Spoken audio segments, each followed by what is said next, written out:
उत्तर प्रदेश के कानपुर से मां बेटे के रिश्ते को तार तार कर देने का मामला सामने आया है। बेटे ने लोहे की रॉड से पीट पीट कर मां को मार डाला। मां और बहू का रोज झगड़ा होता था। रविवार शाम को जब बेटा घर लौटा तो दोनों के बीच झगड़ा हो रहा था। उसने घर में रखी एक लोहे की रॉड से मां के सिर पर एक के बाद एक कई बार काट डाले, जिससे उनकी मौत हो गई। पूरा मामला नौबस्ता की राजीव नगर कॉलोनी का है। पुलिस की पूछताछ में बेटे ने अपना जुर्म कबूल कर लिया है। बेटे के हमले के बाद बुजुर्ग मां लहूलुहान होकर गेट के पास गिर पड़ी। चीख पुकार सुनकर मोहल्ले के लोग पहुंचे, लेकिन तब तक उनकी मौत हो चुकी थी। आस पड़ोस के लोगों की सूचना पर पुलिस मौके पर पहुंची। खून से लथपथ लोहे की रॉड के साथ बेटे को अरेस्ट किया। सोमवार को कोर्ट में पेश करने के बाद आरोपी बेटे को जेल भेज दिया गया है। राजीव नगर कॉलोनी में मुन्नी देवी अपने 2 बेटों के साथ रहती थी। उनके पति अमरपाल शर्मा की कई साल पहले मौत हो चुकी है। घर में बेटा अजय, बहू रोशनी और अविवाहित बेटा राजीव रहते हैं, जबकि बड़ा बेटा विजय अपनी पत्नी और बच्चों के साथ मोहल्ले में किराए के मकान में रहता है।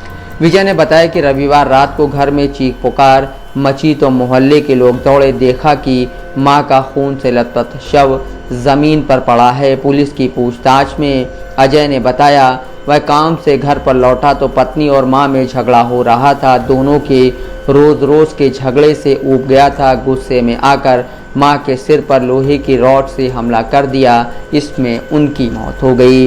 पुलिस को पड़ोसियों से पूछताछ में पता चला कि रोशनी और उनकी सास मुन्नी देवी में रोज़ाना झगड़ा होता था। बहू आए दिन बुजुर्ग सास से मारपीट और गाली गलौज करती थी।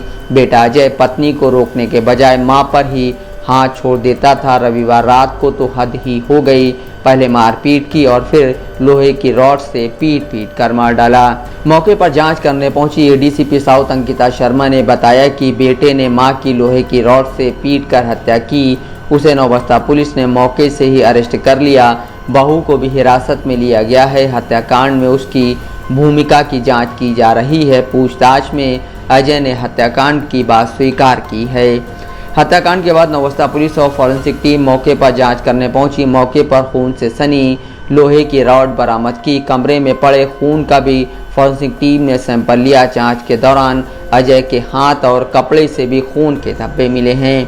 पुलिस से पूछताछ के दौरान अजय ने बताया कि वह जब घर आया तो मां ऐसे ही पड़ी थी। उसकी पत्नी रोशनी के बारे में पूछा तो बोला कि 6 माह के बच्चे की तबीयत खराब थी तो वह कुछ दूर रहने वाली बहन लता के घर चली गई। लेकिन जब पुलिस ने अजय से सख्ती से पूछताछ की तो उसने कहा कि गुस्से में आकर उसने मां को जान से मार दिया।